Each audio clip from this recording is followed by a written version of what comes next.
Good afternoon and welcome back to another edition of the Hamilton County Television Sports Show.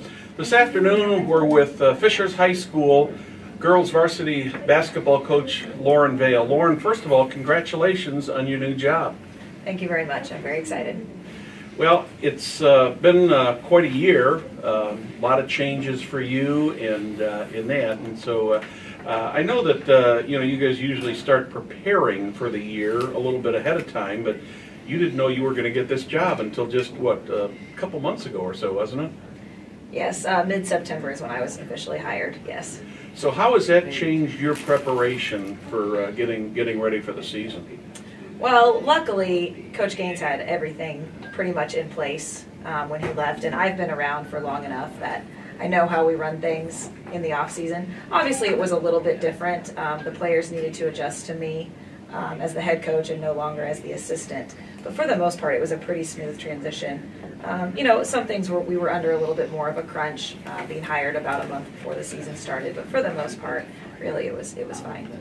Well, the season actually, what I would call official training camp, began back in June when you guys had the opportunity to get together with the kids. How did the summer training go? The summer training went really well. We took some opportunities to go and play in some shootouts, really get this team to play together, getting used to playing together, and then just get them some game experience that was very much needed. But I thought we had a great summer. I thought the kids grew together really well.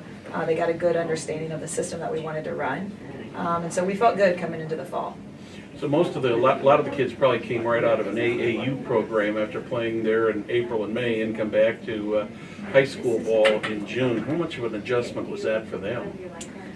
Well, they were probably still playing AAU ball in June and in July, but I feel like our kids do a good job. Obviously, you have to shore up a few things that occur in AAU ball that don't necessarily are not necessarily the way you want them in high school ball, defensively in particular. But for the most part, they did great at just coming in, and they know that we expect a really good June. They expect a really good June, and then in July they go play AAU again. So they did a great job of being focused in June. Let's talk about some of the new faces you've got on the team this year. You've got, I think, 5 or 6 seniors this year, but several underclassmen in there too. Who are the new faces we'll see this year? Well, in all reality, we have 6 seniors and 2 juniors and 2 sophomores that are contributing at the varsity level. And our 2 sophomores played varsity with us last year, Lydia Stolkin and Tamia Perryman. Our juniors, Sierra Tolbert, gives us a nice post presence, physical, strong, and she's worked really hard to bring her game along. So she will help us out some. And then besides that, really, our newcomers all have varsity experience. They just maybe didn't play as much last year. How about the returning kids? Who did you have returning this year? Well, the guard position, obviously, we returned Tony Grace, who at the start of this season, she has just done a phenomenal job. She's been a wonderful leader. We task her with defending the other team's best player on almost every night, and she does that well and then continues to take care of the basketball and run the point. So very pleased with Tony's play. Also at the guard position, we do have Allie Gurka back. Allie missed the entire season last year with an ACL injury. And Brianna McGee, who played junior varsity last year due to some eligibility things. So she is playing varsity with us this year as a senior as well.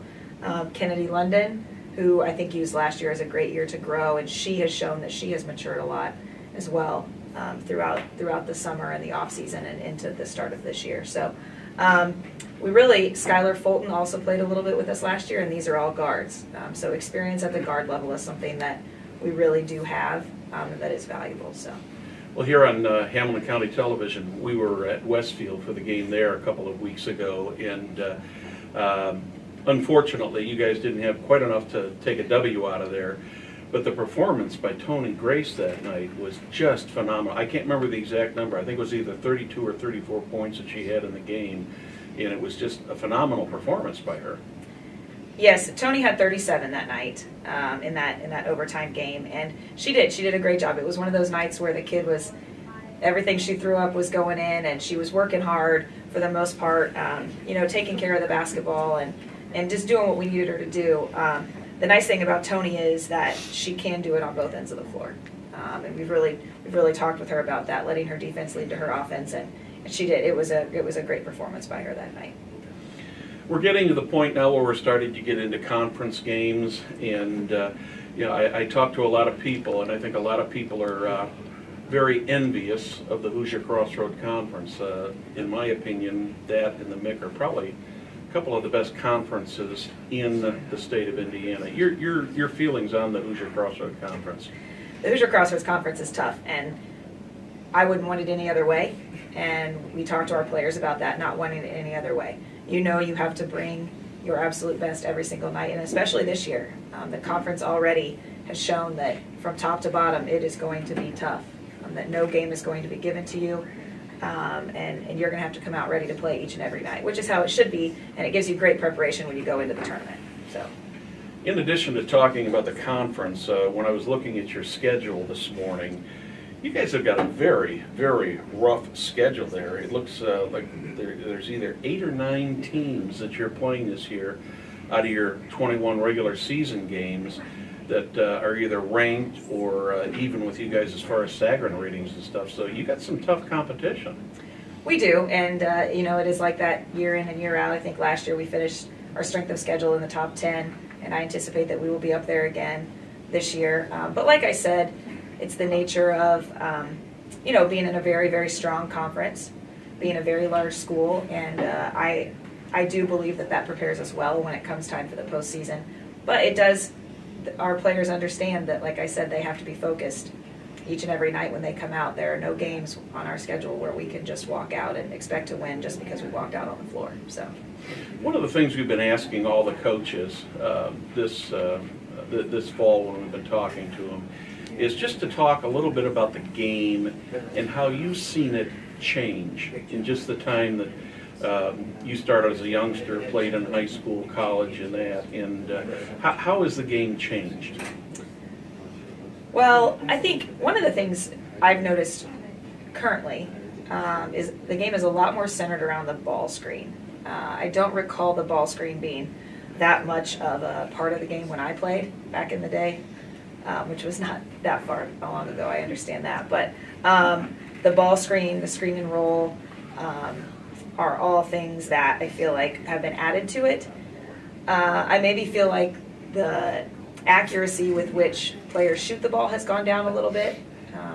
You don't see as many kids on the schedule that just are absolutely lights out, night in and night out. But definitely the speed and athleticism of the game has picked up.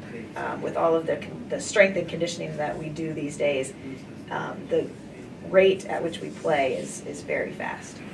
Well, here at Hamilton County Television, we'll be covering some of your games, and most of your games that your Fisher Sports Network crew is going to be covering will be available here on Hamilton County Television also, so you guys are going to get some good exposure this year in that. This is Lauren Vail, head coach of the Fishers Tigers. Lauren, thank you for spending the time with us, and good luck this season. For the Hamilton County Television Sports Show, I'm Brad Silbert. Good day.